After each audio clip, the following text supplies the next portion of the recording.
여러분들도 저를 얼마나 아끼고 사랑하는지 나도 모르겠습니다.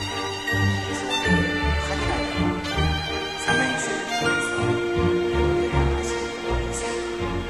나그네라는 삼행시를 통해서 물어보겠습니다. 나는 그대들을 사랑합니다. 그대들도 나를 사랑합니까?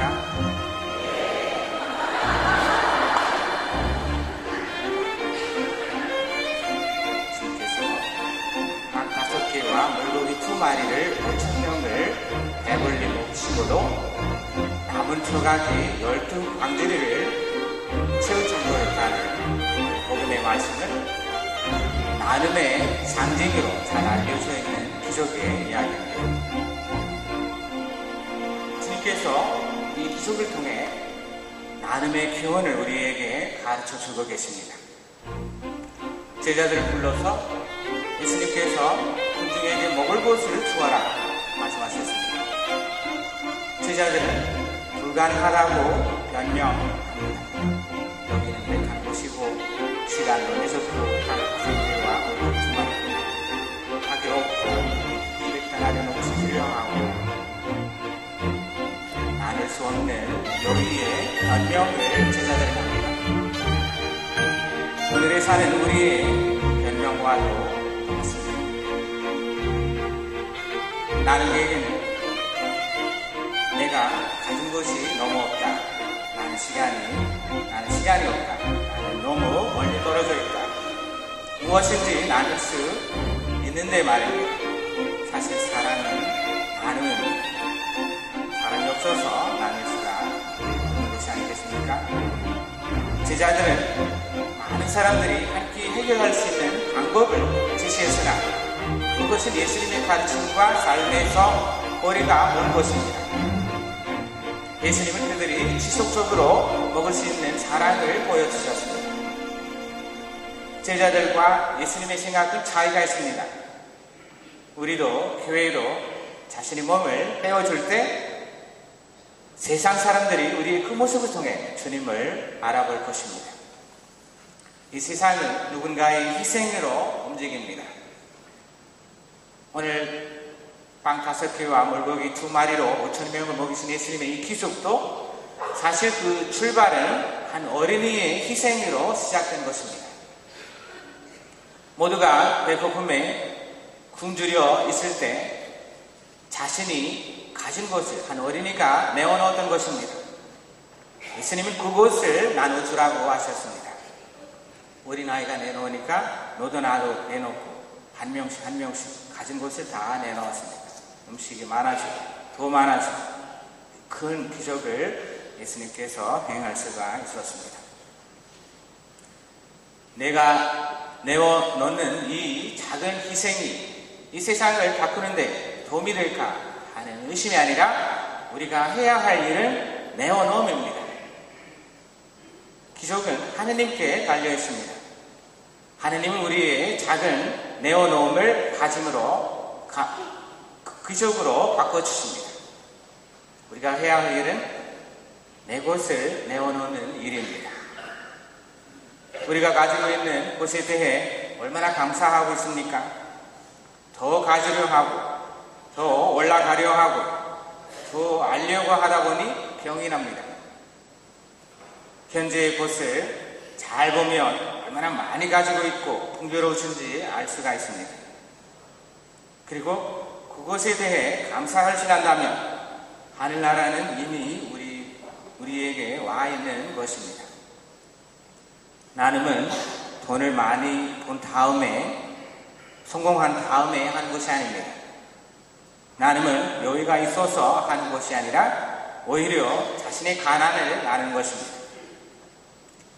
지금 나는 가난하고 힘이 없어서 나눌 것이 없다고 생각할지 모르지만 사실은 나누려는 마음이 가난하고 나누는 능력이 결핍되어 있는 것입니다.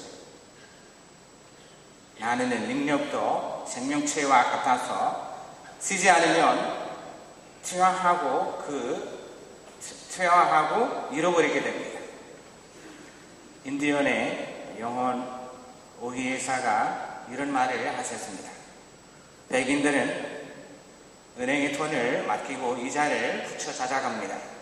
그러나 우리 인디언에게는 은행이 없습니다. 돈이나 담요가 있으면 남으면 다른 사람에게 나눠주고 필요할 때는 그들에게서 얻었습니다. 주는 것이 은행인 셈입니다. 라고 말을 했습니다. 얼마 전 로또 당첨자의 자살 소식이 전해졌습니다.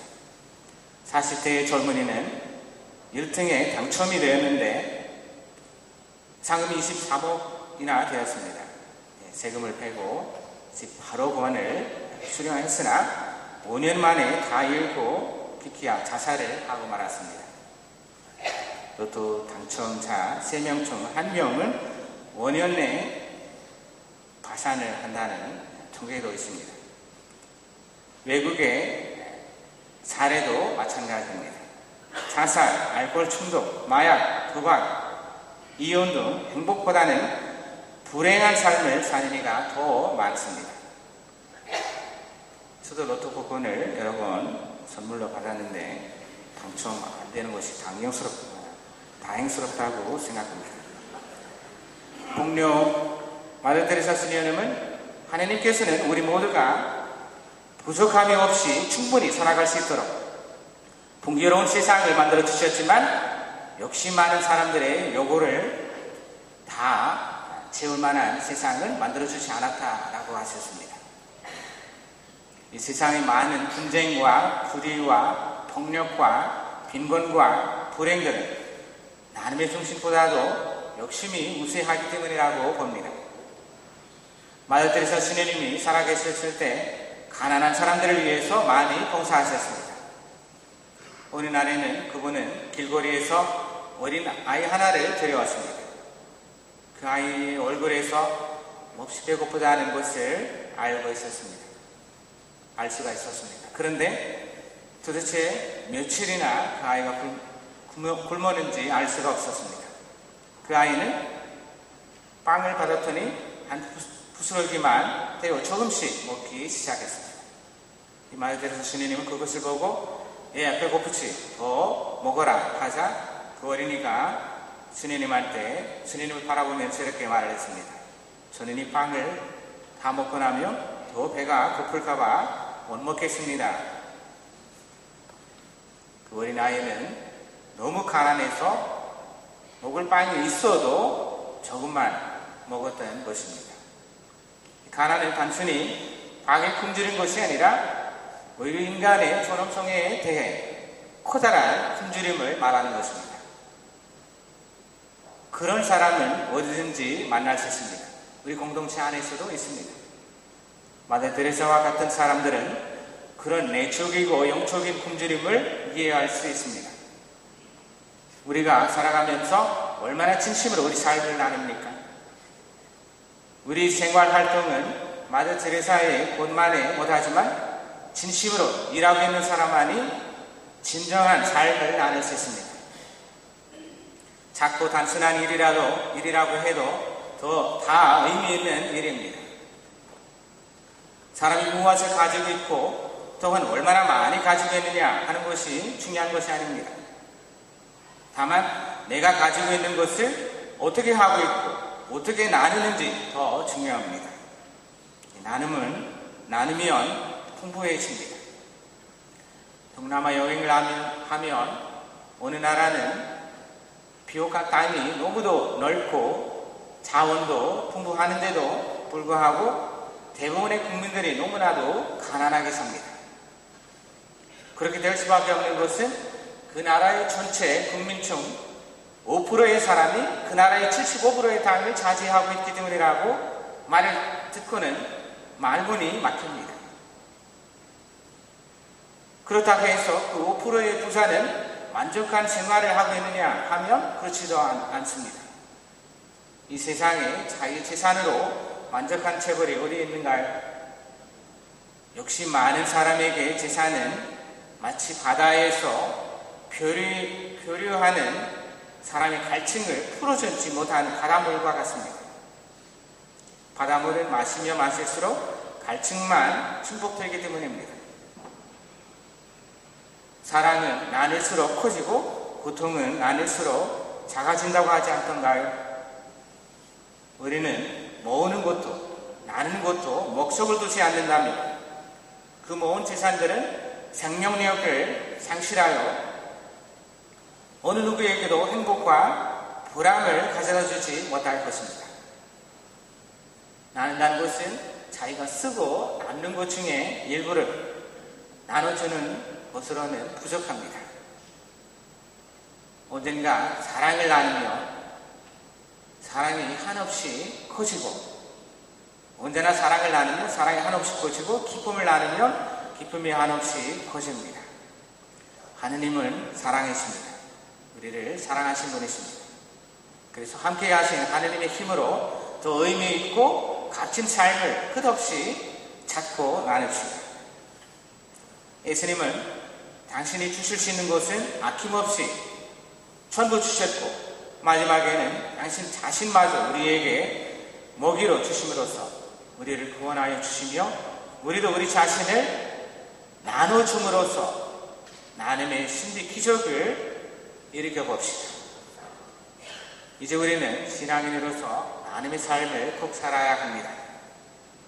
꼭 물질적인 것만이 아니고 따뜻한 말을 나눈다든가 눈매를 나눈다든가 일을 나눈다든가 미소를 나눈다든가 아니면 시간을 함께 나눈다든가 함께 살고 있는 공동체와의 유대가 절대적으로 필요합니다.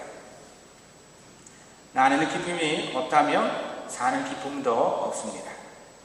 시간적으로나 공간적으로 떨어져 독립되어 있다 하더라도 나누는 기쁨이 없다면 그건 사는 것이 사는 게 아닙니다. 아무리 가난해도 마음이 있는 한 다 나눌 수 있습니다. 근원적으로 마음을 나눌 때 물질적인 것은 자연스럽게 그림자처럼 따라옵니다.